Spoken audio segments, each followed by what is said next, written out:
Bonjour à toutes et à tous et bienvenue pour le premier épisode d'une série qui n'en comportera peut-être pas d'autres. J'ai toujours autant d'inconstance et de difficultés à faire quelque chose qui tienne sur le long terme. Et j'essaie quelque chose de nouveau, une nouvelle forme de vlog pour vous tenir un petit peu au courant de mon boulot du moment. Parce que ce que je suis en train de faire, j'aimerais bien en parler un petit peu, mais pour toutes sortes de raisons qui vont devenir évidentes dans pas longtemps, c'est un travail qui va être essentiellement sous-marin et qui ne donnera probablement pas lieu à des publications ensuite. Je suis de manière générale dans un problème plus large, qui est de comment est-ce que je fais pour communiquer des choses, qu'est-ce que j'ai à communiquer. C'est pas toujours très clair, mais il y a souvent des moments où je tombe sur des petits bouts de théorie, des petits trucs de design dont j'ai envie de parler, sur lesquels j'ai un petit peu envie de diffuser. C'est surtout adressé aux personnes qui suivent déjà mon travail, mais si jamais vous débarquez d'ici, bonjour. Voilà, donc moi je cherche en ce moment un petit format assez facile, sachant que je n'arrive plus à écrire des articles pour mon blog. Il y en a peut-être à peu près 1 ou 2 par an qui sortent à tout casser. Le dernier article en date, je crois que c'est celui sur la motivation et sur comment est-ce que j'ai du mal en fait, à créer un nouveau projet au sens de se lancer dans un truc. En général, pour moi, c'est s'y lancer à fond au début et ensuite on rame pour continuer. Une des principales astuces pour aller à l'encontre de ça étant de faire des campagnes, et c'est de ça dont on va parler aujourd'hui. Et voilà, et je suis toujours aussi peu convaincu par les rendez-vous en théorie. Enfin, je continue de temps en temps à avoir envie d'en faire, mais je ne suis pas sûr non plus de vouloir m'investir à fond là-dedans, quoi. Vous aurez enfin compris que je cherche des formats faciles, des choses qui ne me demandent aucun montage, aucun travail a posteriori, parce que si c'est le cas, ça n'arrivera juste pas sur les écrans. C'est pas une question de c'est chiant, c'est une question de ça n'arrivera pas du tout. Voilà, c'est quelques petits warnings et précisions faites. Je vous explique rapidement ce dont je suis en train ce sur quoi je suis en train de travailler en ce moment, et pourquoi est-ce qu'il va y avoir des vlogs. En ce moment, ce que je crée en termes de jeux vidéo, de jeux de rôle, décidément, c'est compliqué. Ce que je crée en termes de jeux de rôle en ce moment, c'est essentiellement c'est un jeu pour Valentin, donc mon ami et copain théoricien de toujours.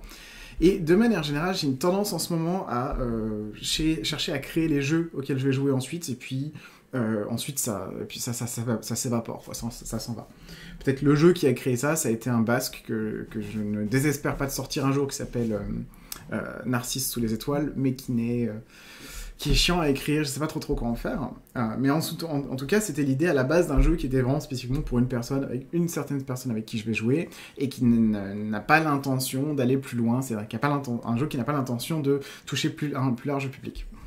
La raison pour laquelle j'ai quand même envie de parler de ce que je vais faire, c'est que je vais essayer de mettre en application un certain nombre de principes, de théories dont j'ai déjà parlé ici. En particulier, je suis toujours dans la mouvance du précédent rendez-vous en théorie sur les jeux homogènes. Enfin, c'est les 2 derniers rendez-vous en théorie. Le dernier parle des jeux homogènes, et celui d'avant est toute l'introduction pour arriver à ce que j'appelle un jeu homogène.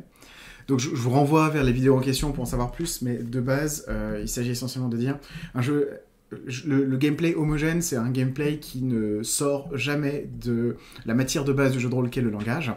Donc on évite au maximum, en tout cas, tout ce qui nous fait sortir du langage, c'est-à-dire tout ce qui est de l'ordre de mécanique formelle, pas de jet de dés, pas de bonus, pas de chiffres, etc. Et quand on n'arrive pas à faire du purement formel, enfin du purement homogène, on fait du quasi-homogène, c'est-à-dire, ok, on accepte un tout petit peu d'éléments formels, mais vraiment très peu, et le cœur du jeu doit quand même être sur l'interprétation, sur les mots, sur la façon dont on utilise le langage, etc. Ce qui m'intéresse en termes de gameplay, c'est qu'est-ce qu'on peut créer comme gameplay uniquement en termes de discussion, en termes de possibilités, parfois c'est des possibilités formelles ouvertes dans le langage, de choisir telle ou telle option, mais plus largement de créer des structures de jeu, des façons de jouer qui soient uniques et spécifiques au langage. Bref, donc la raison pour laquelle je fais ce vlog, c'est d'une part pour faire vivre un petit peu La Cité qui gronde, c'est le nom de cette campagne, enfin d'une espèce d'univers que je me construis en ce moment et que je vais faire jouer, que j'ai déjà fait jouer un petit peu en fait. Donc c'est pour le faire vivre, pour dire tiens voilà, moi en ce moment je bosse là-dessus, ça peut vous intéresser, vous pouvez avoir des suggestions, j'en sais rien. Et puis vous montrer comment est-ce que j'essaie d'appliquer ces principes de jeu de rôle homogène, vous amener un petit peu dans qu'est-ce que ça donne. Pour le moment il n'y a pas grand-chose, vous allez voir que il n'y a pas des grandes révélations. Et puis l'autre chose c'est, moi en termes de théorie rôliste, j'ai beaucoup appris en faisant ma campagne de cimetière avec Valentin, qui était gland, qui a commencé il y a 1 an, qui n'est pas allé au bout. Sur ma chaîne, il y a tous les petits épisodes, je crois il manque le tout dernier qu'on avait enregistré, que je n'ai pas diffusé, mais qui n'est pas la conclusion de l'histoire, c'est une tentative de reprendre après des mois d'interruption. Ça n'a pas marché, c'est-à-dire qu'on n'est pas retourné dedans vraiment.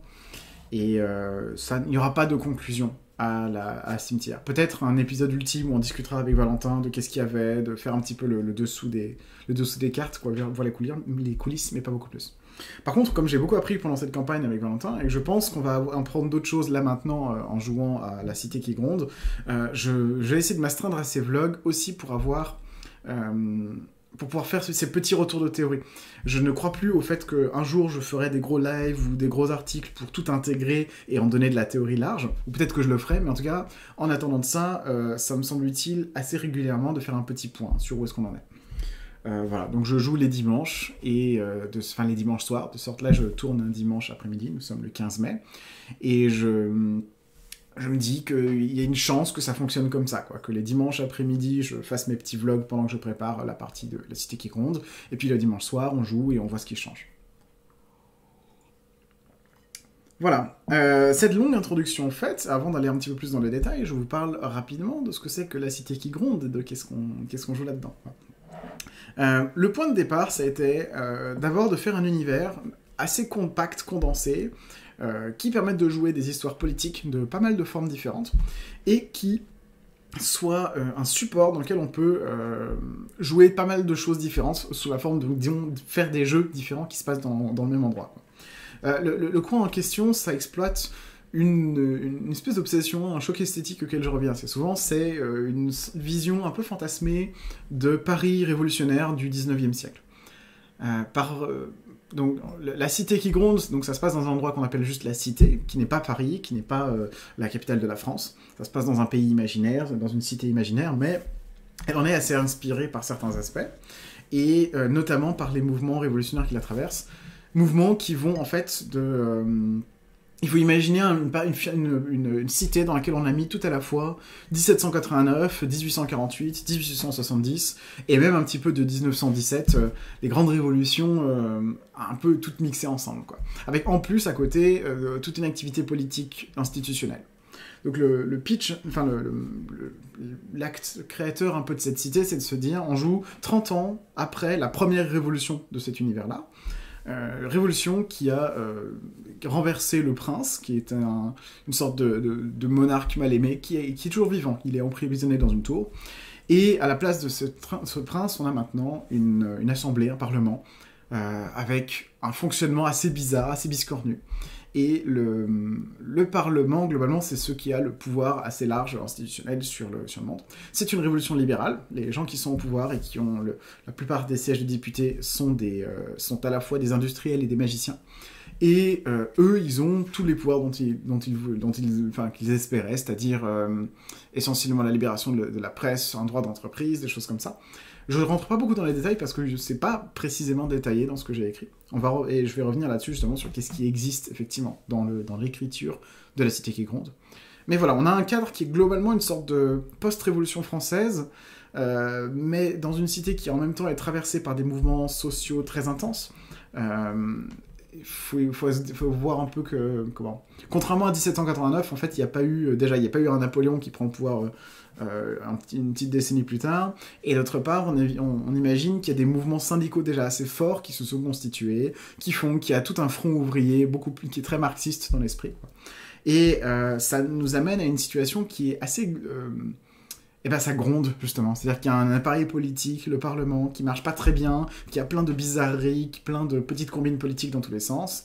Il y a une cité qui en elle-même, qui est un peu en situation de crise économique et sociale, avec des gens qui discutent en fait, on parle de réformisme, on parle de révolution, il y a...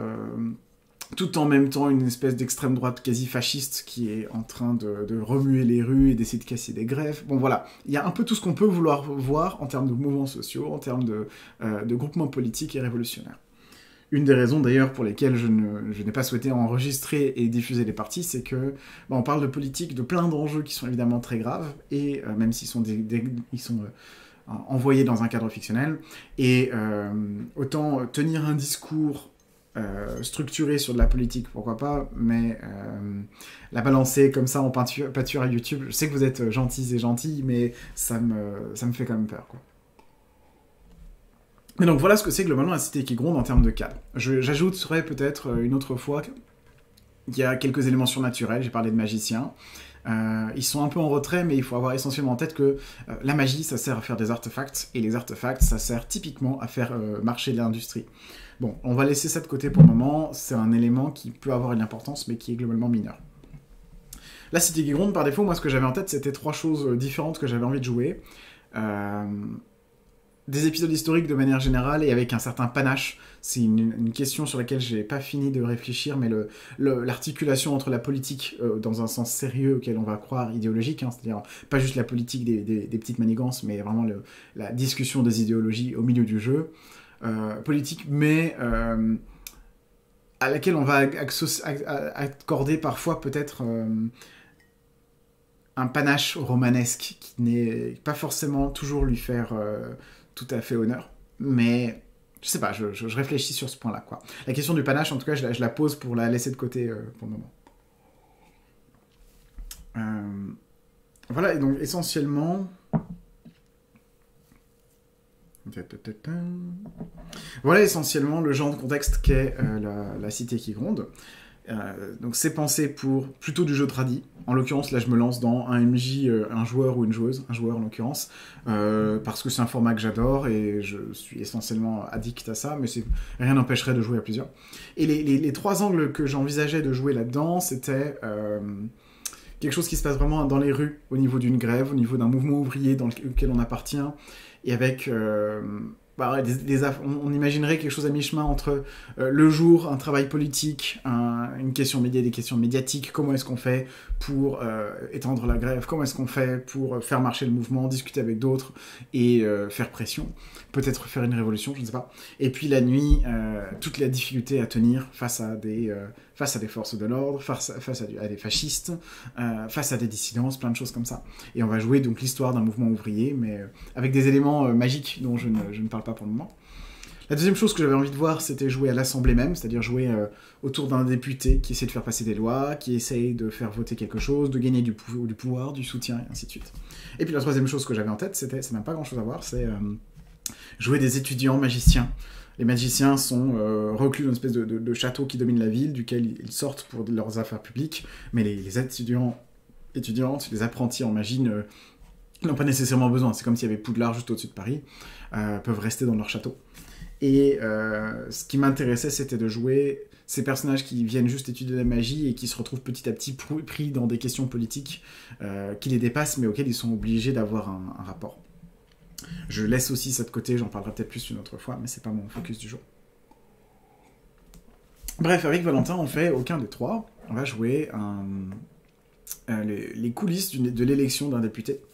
C'est-à-dire que le personnage de Valentin n'est pas un député lui-même, mais quelqu'un qui est derrière pour l'aider à gagner une espèce de campagne législative très tendue, très difficile, avec beaucoup de grosses tensions autour.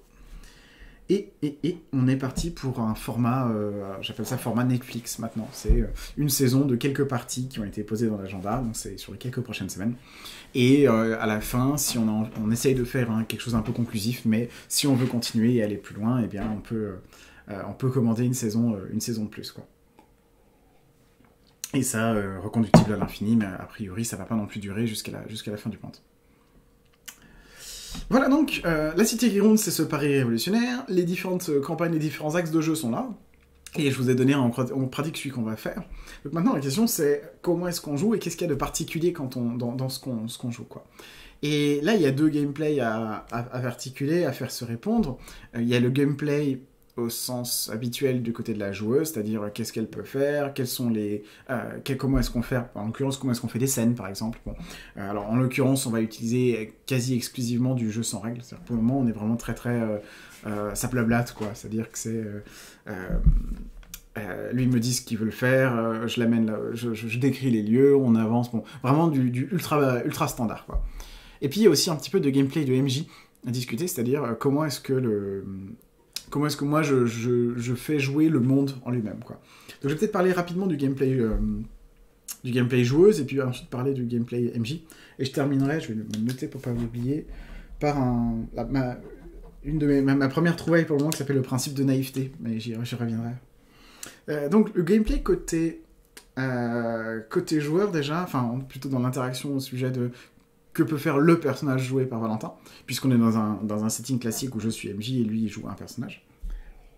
Moi, je suis dans l'esprit pour le moment de commencer avec rien, donc aucune règle de base, il n'y a pas de stat de carac ou quoi. On a créé le personnage juste en discutant sur quel genre de personnage tu voudrais. Je lui ai demandé de me créer quelques PNJ qu'il connaît.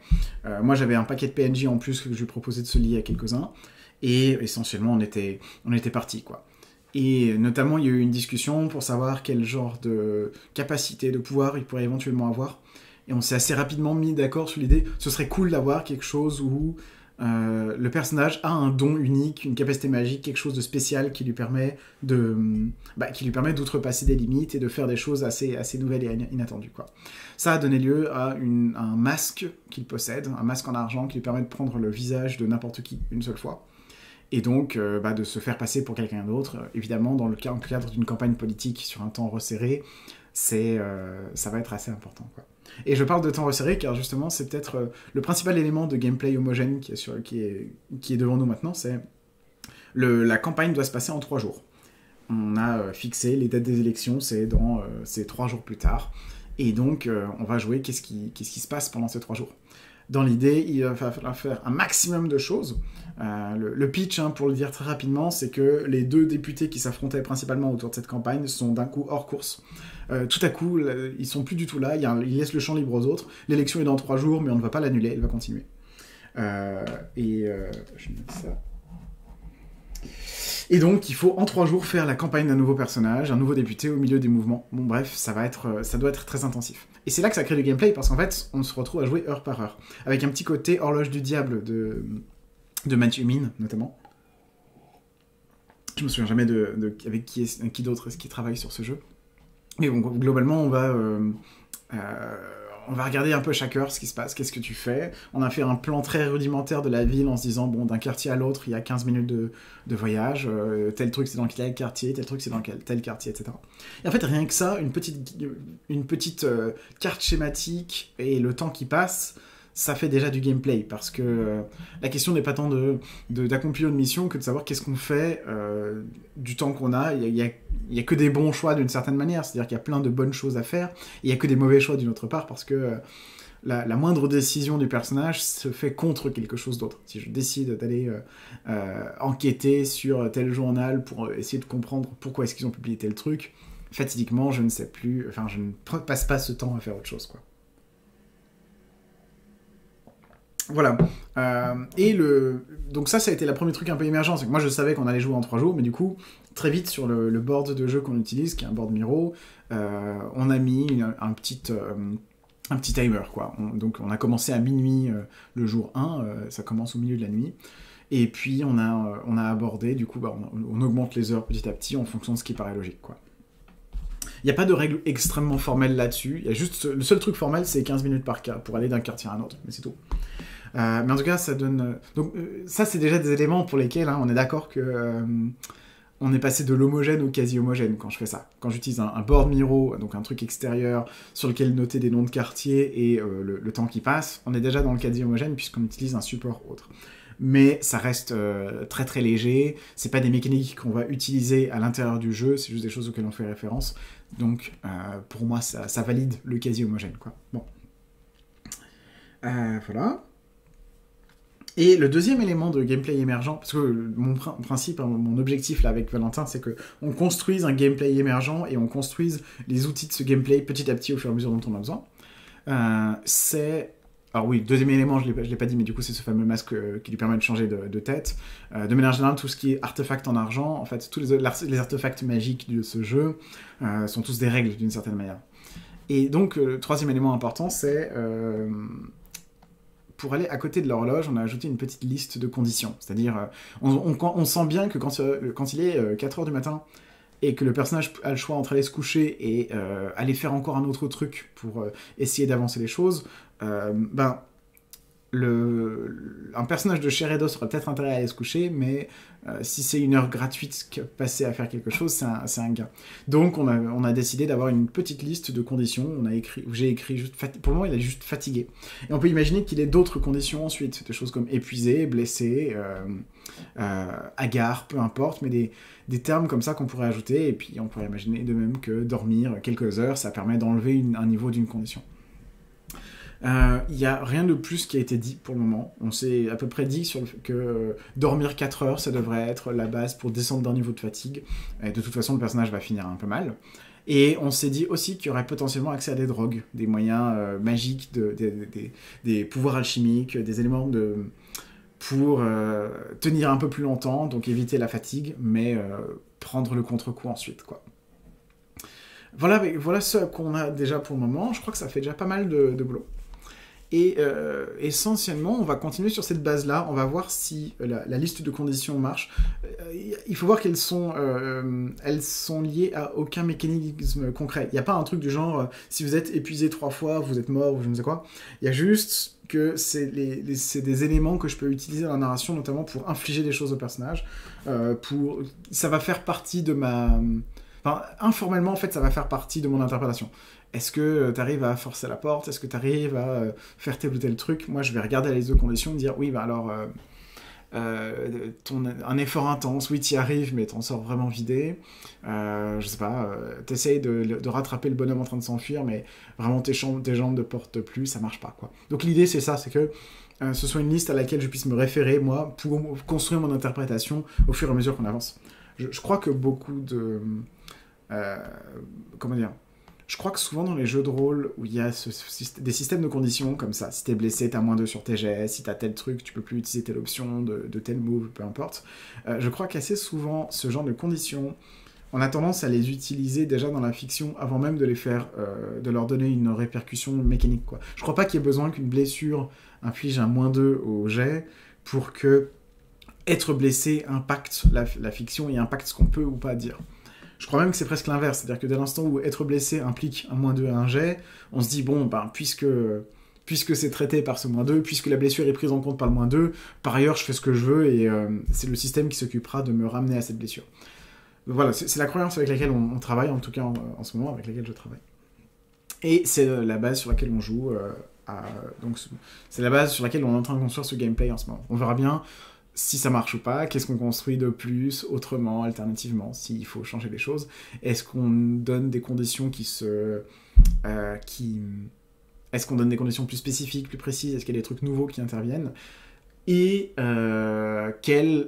du coup, la dernière question de règles qui reste entre les mains, c'est quoi les fameuses drogues, les fameuses préparations alchimiques que l'on peut prendre? Qu'est-ce qu'on sont leurs effets secondaires, et ainsi de suite, qui vont en soi créer du gameplay.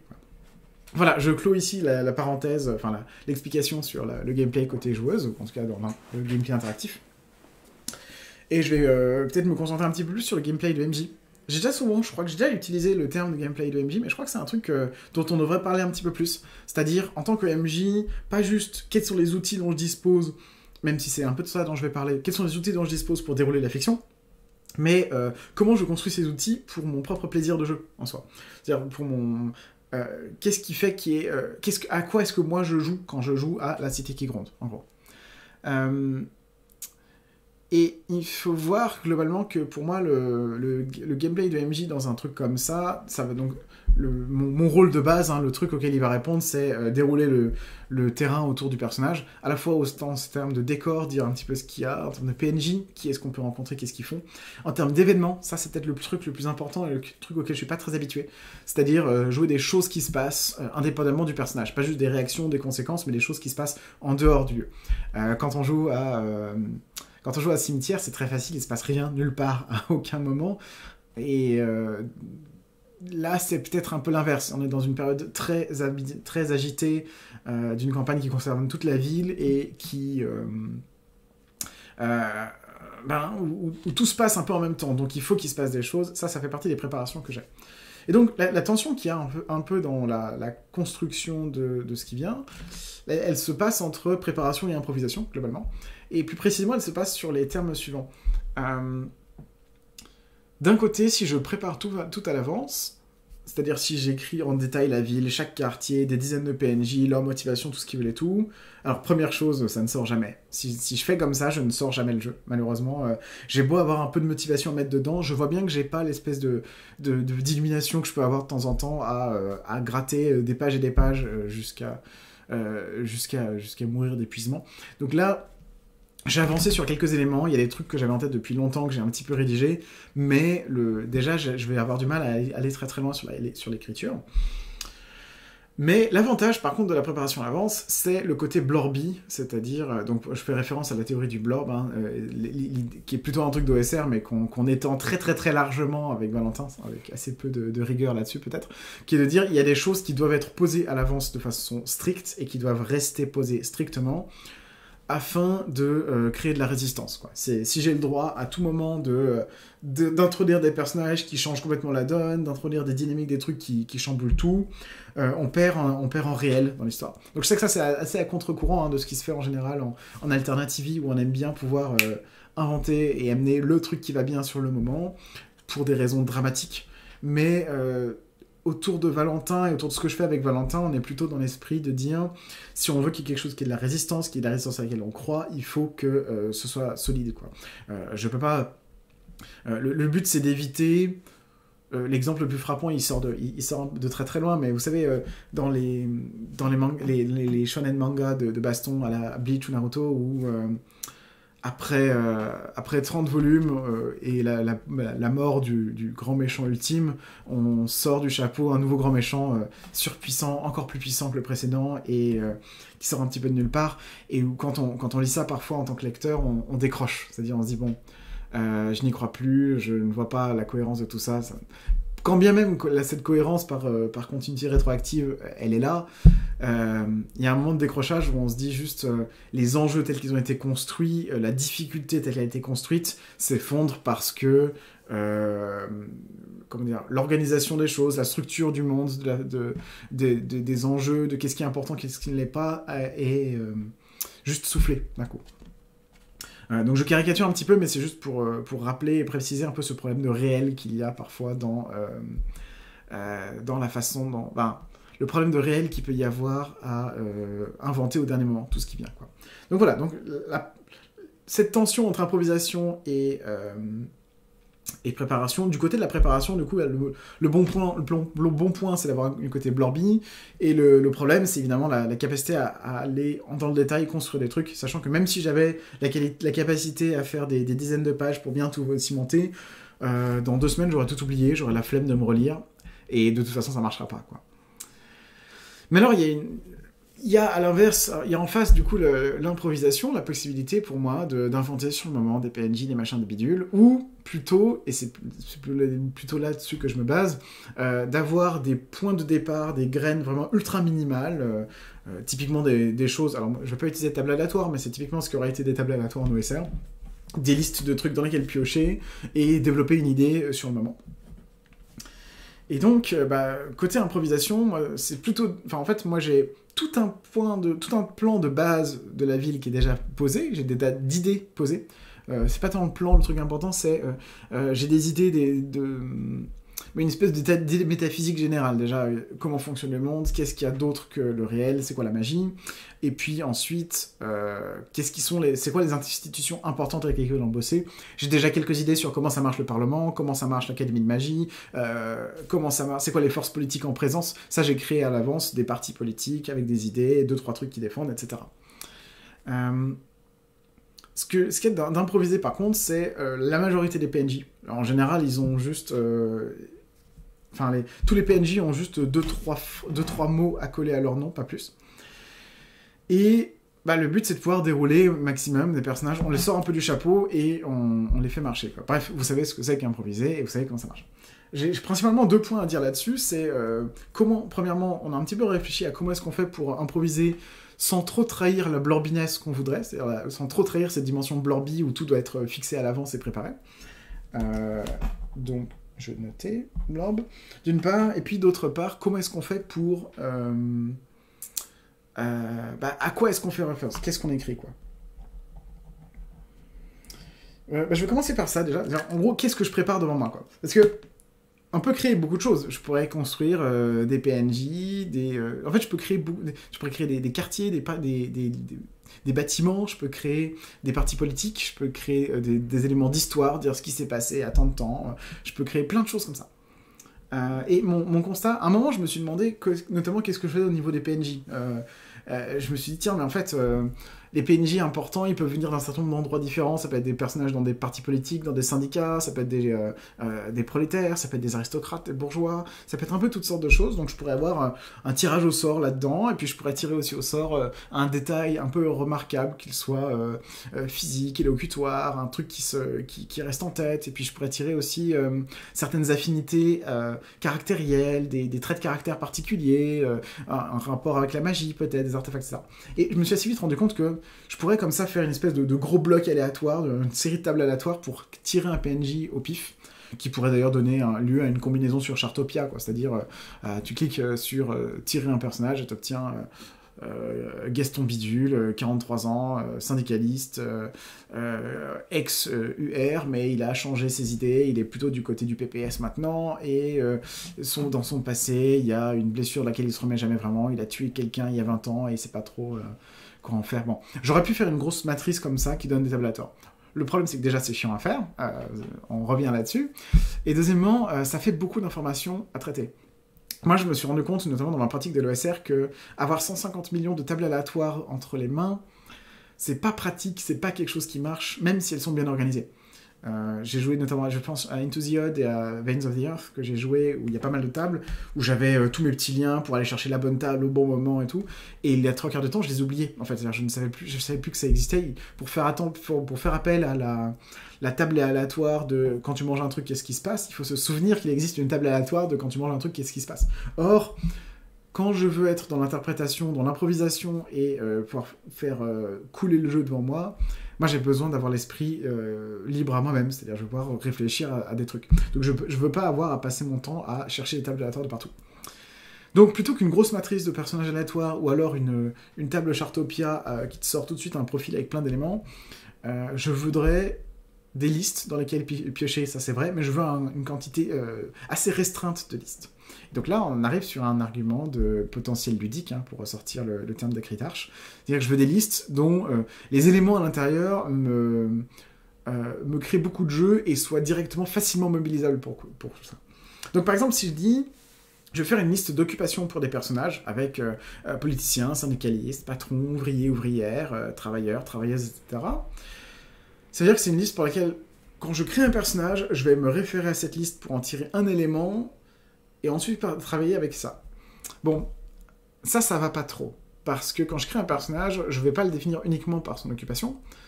Par exemple, je reprends le coup du parti politique. Si je dis, ok, c'est un personnage qui est proche de l'UR, qui est plutôt un parti de droite dans mon petit monde. Bon, bah oui, mais après, il faut positionner le personnage à l'intérieur de l'UR et puis dire un petit peu qu'est-ce qu'il y a d'autre à côté de ça, qu'est-ce qu'il fait, qu'est-ce qu'elle fait d'autre. Donc, ça me donne beaucoup d'autres choses à choisir ensuite. C'est assez peu efficace, même si c'est assez puissant, c'est mobilisable, quoi. Mais ça va... si j'utilise peu de listes à la fois, si j'ai juste une liste qui me donne ça, c'est pas satisfaisant du tout, parce que tous les éléments de relief, tout ce qui va donner du sel, l'intérêt au personnage, sont en dehors de ça. Donc pour les personnages, par exemple pour les PNJ, je me suis résolu à avoir une liste de PNJ. Je peux peut-être vous montrer ça un petit peu, tiens. Hop. Je vérifie. Non, vous m'entendez toujours. Non, attendez, c'est pas du tout ça dont je voulais parler. Pourquoi on est sur la musique? Ah, il n'y a plus rien. Voilà. Bon, désolé pour l'interruption. Ça, c'est la petite page Notion sur laquelle je travaille. Et notamment des contenus esquissés. Alors, petite notif pour Valentin, saute cette partie-là. En tout cas, ne lis pas en détail. Ça devrait suffire. La citer en quelques listes. Voilà. J'ai quand même une liste de personnages, de PNJ, qui est... Ah bah non, je les ai transformés en une... Ah bah je les ai transformés en une... Mince, bon, ce que je voulais vous montrer, c'était... En fait, c'est devenu un petit tableau, donc c'est pas tout à fait ça. Mais j'ai des PNJ déjà créés avec déjà une idée construite à l'avance, quoi. Donc je prends par exemple, voilà, Louis, tribun dont le cœur penche à gauche. Il appartient à l'UR, c'est-à-dire un parti, c'est le parti de la droite. Donc c'est un personnage qui est plutôt un conservateur bien établi, qui a une certaine prestance à l'oral, et qui va être plutôt enclin à défendre des idées de gauche. Et le fait d'avoir dit que dont le cœur penche à gauche, c'est pas juste de dire, c'est pas juste un positionnement politique, c'est aussi de dire, c'est une façon de le positionner en termes émotionnels. C'est-à-dire que si quelque part dans ce qu'il dit, il se rapproche des idéaux de gauche, on va comprendre que ce sera pas forcément par calcul politique, ce sera plutôt une espèce de sympathie au fond. Du coup, ça me permettra d'en faire un personnage qui est un peu contradictoire dans son fonctionnement, qui a un côté un peu attachant et un peu bizarre. Je cherche ce genre de personnage fracturé. C'est-à-dire des personnages qui sont... On ne sait pas exactement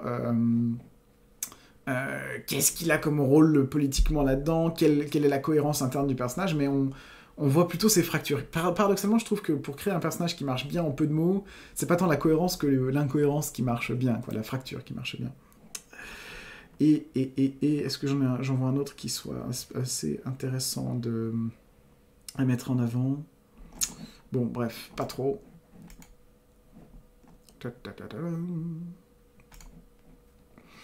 Mais voilà, en gros, le genre de choses que je veux faire. Et je vais vous montrer peut-être 2-3 autres listes plus intéressantes, surtout. Voilà. J'ai décidé d'avoir d'autres listes, mais je me suis spécifié, enfin, je me suis centré, comme je disais, du coup, sur des listes dont on peut tirer quelque chose de riche à chaque fois. Et donc, notamment, un des premiers trucs que j'ai eu, c'était cette liste de quartiers. Avec l'idée qu'un quartier, déjà, ça me permet d'avoir un lieu où on va, c'est-à-dire, bon, on a besoin d'aller dans des lieux, et c'est très facile, notamment quand on veut représenter des mouvements sociaux, de rentrer très rapidement dans une espèce de dichotomie, la ville basse avec les travailleurs pauvres, et puis la ville haute avec l'aristocratie. En fait, ce que je me suis dit, c'est qu'en créant des quartiers, je crée beaucoup de particularités, de diversité, un peu d'esthétisme, en allant, certes, avoir des quartiers populaires, des quartiers plus bourgeois, mais en ayant surtout beaucoup de nuances, quoi. Le marché aux poètes, ça parle c'est un peu particulier, quoi. Il y a la barricade d'été, par exemple. Ça, c'est peut-être le nom de quartier dont je suis le plus contente, en fait. Qu'est-ce que c'est que le quartier de la barricade d'été? La barricade, ça évoque un truc très révolutionnaire, donc on imagine un peu le sbeul, quoi. Sauf que la façon dont je l'ai pensé, c'est plutôt, non mais c'est devenu un quartier, c'est institué, là c'est le quartier de la barricade, et en fait c'est un terme, il est rentré dans le langage parce qu'il est là depuis un petit moment. Pourquoi? Parce que la barricade, c'était ce qui fait référence à la révolution qu'il y a eu il y a 30 ans. Donc, le quartier de la barricade d'été, c'est un quartier qui est historiquement celui de la Révolution, mais c'est devenu un quartier un peu gentrifié, quoi, où on est assez sympa, on a des grands symboles, donc c'est tout de suite un quartier dans lequel on va trouver des statues, peut-être des bâtiments officiels, des endroits un peu... ouais, qui ont un peu de pompeux, un peu de style, quoi, de panache, mais c'est plus vraiment un quartier populaire.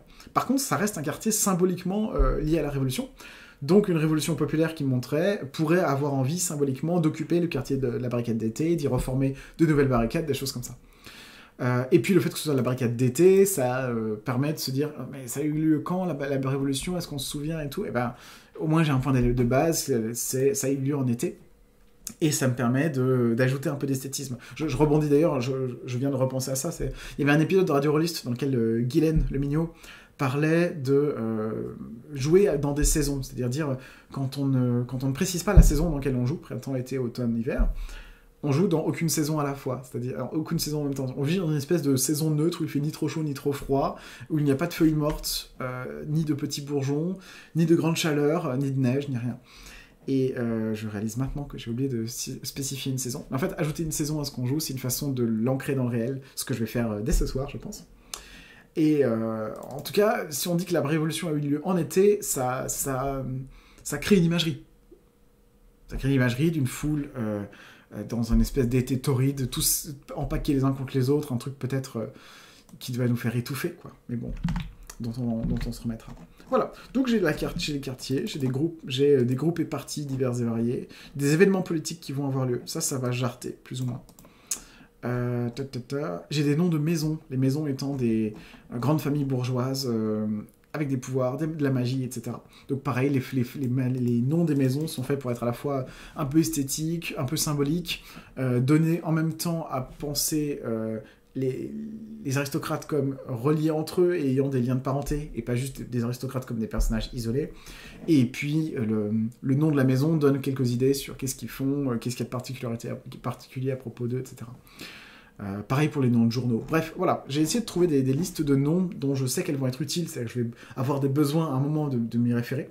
Le fait d'avoir créé les listes moi-même fait que je sais quand même quelles listes existent, c'est quand même assez puissant. Et puis qui contiennent un maximum d'informations exploitables, en se disant, l'important c'est que quand je fais appel à une liste, je ne fasse appel qu'à une seule et unique liste. Ne jamais devoir tirer un positionnement politique, une organisation, un machin, un bidule, un truc, et en faire la synthèse pendant le jeu, parce que ça prend du temps, ça prend du temps de cerveau, c'est difficile. Là, je reviens ici. Bon, voilà. Donc je vous ai montré un petit peu l'envers du décor côté MJ. Et Est-ce que je vais... Ah oui, et le dernier truc dont je devais parler là-dessus, c'était du coup comment est-ce qu'on fait pour être fidèle au blorb malgré l'improvisation régulière, parce que ça paraît quand même sacrément opposé, quoi. Et le point avec lequel on a pas mal discuté avec Valentin, on est arrivé assez vite d'accord, c'est ce qui est important dans la théorie du blorb, le fait d'avoir des trucs blorby, c'est surtout que ce qui soit fixé strictement soit ce sur quoi il va y avoir peser des enjeux de bascule, quoi. C'est-à-dire des éléments sur lesquels on peut pas... Il faut qu'il y ait des choses qui résistent. C'est ces choses-là qu'on va fixer dès le début. Donc par exemple les positions politiques des personnages. Le fait que l'UR est globalement contre tel candidat, ça va pas changer au dernier moment. Bon, ça c'est facile à garder de base, mais que j'ai essayé de trouver... En fait, tout ce qui pourrait fortement changer la situation, tout ce qui a une importance forte liée à ce sur quoi on va jouer, voilà, ce sur quoi on va agir, ça doit être fixé. J'ai deux exemples en tête, en fait, qui donneront peut-être un peu plus clairement ce que j'ai en tête. Premièrement, toute la partie gameplay sur les effets des différentes choses à ingérer, de qu'est-ce que fait telle ou telle drogue. Il faut que les dilemmes en rapport soient réels. Donc, si on annonce que telle drogue a tel impact, tel effet secondaire, il faut que ce soit réel et que on puisse pas transiger parce que pour l'histoire, ce serait mieux que ça se déclenche 2 heures plus tard, premièrement. Deuxièmement, il y a les événements qui vont avoir lieu. C'est-à-dire que moi, j'ai prévenu Valentin de ça, c'est qu'il y a des événements qui auront lieu à des moments spécifiques. Le jour 2 à 14h, il se passera tel truc, par exemple. Et ces événements, à moins qu'on ait fait quelque chose pour les empêcher, vont avoir lieu de toute façon. Le fait de les avoir dit à l'avance, c'est une façon de promettre que les événements que moi j'amène en jeu ne sont pas faits pour coller pile poil à la situation et à ce qui était prévu, mais ils sont faits parce qu'ils devaient arriver et c'est comme ça. Et ça va permettre de croire à cette idée, justement, que mince, vraiment pas de chance, ou alors, ah là là, une opportunité à saisir, allons-y. Et ça va permettre d'y croire sans se dire que c'est le MJ qui s'acharne, ou le MJ qui donne une opportunité, une possibilité. Et en fait, de nier, ce qui paradoxalement, par ailleurs, est tout à fait central dans le dialogue dans un jeu en performance, qui est le côté, je fais rêver quelque chose pour te tendre une perche. Autant quand je joue en performance, il y a à fond de ça, c'est je crée quelque chose pour créer une opportunité de discussion, pour entretenir en tout cas une opportunité de jeu. Là où avec Valentin, au contraire, il y a cette idée de on va faire comme si tout cela n'était pas un jeu et était réel, et donc on va fixer du réel en cimentant ce genre de choses pour qu'on ne puisse pas croire que c'est...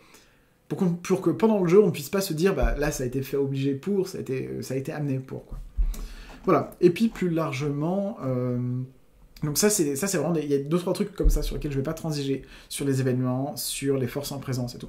Et après, ça laisse des tas de possibilités d'amener de la...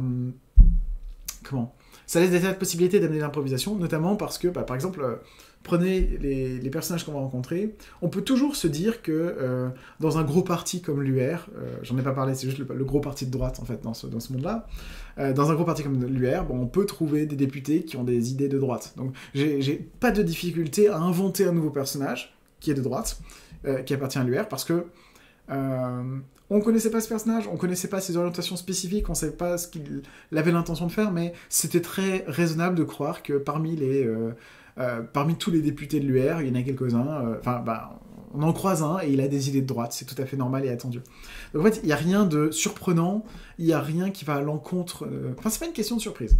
C'est pas une question de surprise, mais il y a rien qui change la balance et qui change les choses, qui change les équilibres tels qu'ils ont été annoncés à l'avance, quoi, d'amener ce genre de personnage.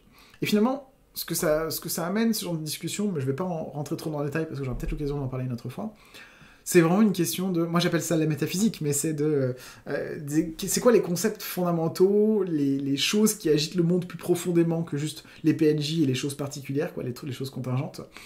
C'est des idéologies, des choses qui se pensent, c'est des... Comment dire ? Ouais, si on a cette idée, par exemple, un exemple de métaphysique, entre guillemets, ici, ce serait par exemple l'opinion publique. Si on admet qu'il existe un truc qui s'appelle l'opinion publique, qui est le soutien que les gens ressentent pour... le soutien ou absence de soutien, pour telle ou telle cause, pour tel ou tel mouvement politique et tout, alors les PNJ, les décisions à l'Assemblée, les lois, tout ça que je mets en avant, ne sont que des représentations de cette idée plus profonde, cette opinion publique. Quand bien même le concept, quand on l'utilise au XXIe siècle, est très mis en cause, hein, mais c'est pas grave. Et donc, s'il y a des choses fondamentales qui ne bougent pas, comme le soutien ou non à tel ou tel truc, eh ben, je peux ensuite... tout le reste, en fait, les personnages qui les défendent, les endroits où ça a lieu, les événements qui font que ça a lieu, sont quelque part des traductions d'un truc plus profond, et ce truc plus profond ne bouge pas. Voilà, je vais m'arrêter là. Je sais que c'est un peu théorique, mais j'aurai peut-être des exemples plus précis à donner plus tard. Je vous ai parlé du gameplay interactif, du gameplay côté meneuse, et je vais peut-être terminer du coup par ce que j'avais annoncé comme le principe de naïveté. Donc, justement, bonne transition, c'est que puisque j'essaie de me baser sur une métaphysique, c'est-à-dire un certain nombre de grands concepts et de grands principes posés à l'avance, le fonctionnement de la magie, c'en est un autre, hein, l'opinion publique, c'en est une, de concepts posés de base qui vont me permettre de fonctionner ensuite, mais il y en a un qui a un pur concept de jeu, et qui est la condition de possibilité de tout un tas de choses qu'on joue dans la cité qui compte. Et c'est la question directement de comment jouer avec de la politique ici. Jouer avec de la politique, c'est pas du tout facile, je pense. Surtout quand on entend par politique non pas des magouilles de puissants, mais vraiment toute la dimension idéologique, quoi. La question, par exemple, on va plutôt jouer à gauche. La question du réformisme versus révolution, ça va être un grand truc. Bon. Voilà, il va y avoir pas mal de questions politiques assez âpres, et dont certaines sont très vivaces encore aujourd'hui. Le but, c'est d'avoir décalé tout ça dans un 19e siècle imaginaire, n'empêche pas qu'on va incarner certains enjeux actuels. En tout cas, je vais le faire plus ou moins consciemment. Et pour rendre ça jouable, en fait, ce que je me suis dit, c'est... je peux pas, moi, être un parangon de toutes les théories politiques et de rendre compte justement de ce que différentes personnes pensent de la politique et de... je peux pas être... Voilà, c'est ça. Je peux pas être un bon représentant de plein de théories historiques de la droite, plein de théories historiques de la gauche réformiste, de la gauche institutionnelle, de la gauche révolutionnaire, des syndicats, etc. J'ai quelques connaissances marxistes, quelques connaissances dans ce dont je parle, mais pas du tout au niveau pour rendre compte avec même pas forcément la qualité d'un historien, mais juste de quelqu'un qui connaît bien, quoi. Donc qu'est-ce que je fais ? Plutôt que de... En fait, je sais que mon discours va avoir des failles. Je sais que les discours que je vais prêter avec mes PNJ vont avoir des failles. Je sais qu'il y a plein de choses qui ne vont pas très bien marcher comme ça. Donc j'ai décidé de mettre en avant, du coup, cette république avec des règles qui sont pétées, cassées, bousillées. Ben, vraiment, vous allez voir que je vais peut-être en parler plus en détail dans les prochains vlogs, s'ils existent, mais ce qu'il y a dedans, dans les règles, le fonctionnement de cette espèce de démocratie républicaine bizarre, c'est cassé. C'est-à-dire que c'est des règles qui ont été imaginées à la va-vite, il y a 30 ans, par des révolutionnaires arrivés au pouvoir plutôt que ce qu'ils pensaient. Ça, c'est un peu un narratif que je vais développer maintenant, c'est la révolution qui a eu lieu il y a 30 ans, c'est pas tant les idéaux des Lumières préparés depuis un siècle, avec des tas d'idées qui montaient, etc. C'est des idées qui étaient naissantes et qui sont arrivées au pouvoir beaucoup plus vite que que prévu.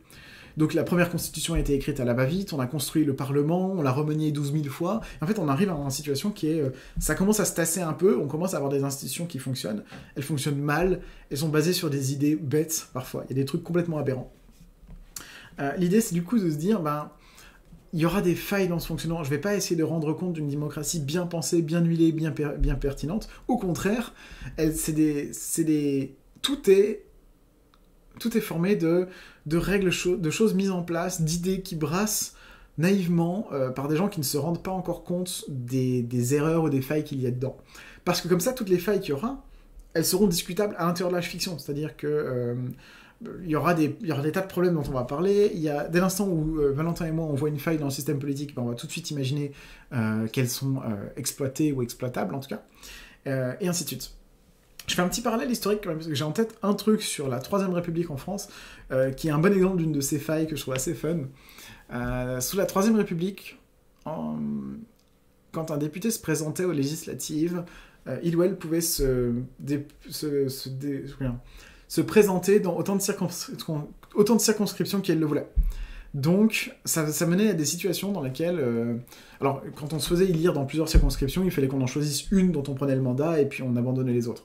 Mais du coup, ça donnait lieu à des personnages qui voulaient montrer qu'ils avaient beaucoup de soutien populaire, et pour montrer qu'ils avaient beaucoup de soutien populaire, se présentaient dans un max de circonscriptions et se faisaient élire dans beaucoup. Et on arrivait comme ça avec des situations... Je crois que Boulanger, le général Boulanger, là, je crois qu'il avait fait ça, par exemple, de se présenter et arriver élu dans, je dis ça au pif, 20 circonscriptions différentes, et arriver à l'Assemblée en disant, moi, je représente les voix de 20 départements, en tout cas 20 départements où vous l'aimez dire, quoi. Et c'est con, en fait, c'est pas une très bonne façon de faire des élections, c'est pas une très bonne façon de faire des législatives, de permettre à des gens de se présenter à plusieurs endroits. Ben voilà, moi je veux qu'on joue la politique d'un univers dans lequel toutes les règles sont comme ça. Tout est un peu pété, on voit assez vite le genre de problème que ça va causer, et en même temps, on peut comprendre pourquoi est-ce qu'elles ont été défendues au début, en se disant, bah, rien n'interdit un candidat de se présenter ici et là, on se dit, bah, c'est du bon sens, on va accepter ça. Bon. Voilà, donc le principe de naïveté, c'est un peu ça, c'est de se dire, on va pouvoir avoir le droit de parler naïvement de politique, on va se permettre de parler naïvement de politique, avoir des idées, moi en particulier, je vais me permettre d'avoir des tas d'idées qui ont des vrais problèmes, qui ont des vrais défauts, qui potentiellement dont les personnages ne voient pas les problèmes, en fait, dont ils ne se rendent pas compte de ce que ça va amener.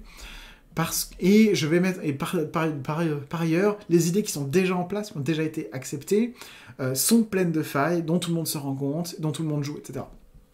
Le principe de naïveté, c'est ce qui me semble rendre jouable la partie politique du jeu, parce que on a le droit de dire des conneries, en fait. On peut dire un truc qui, en y réfléchissant 5 minutes, ne marche pas, parce qu'on va imaginer qu'on vit dans un univers dans lequel tout le monde est assez naïf politiquement. D'accord, depuis 30 ans que la révolution est en place, et puis bien avant, il devait y avoir beaucoup de réflexions politiques aussi.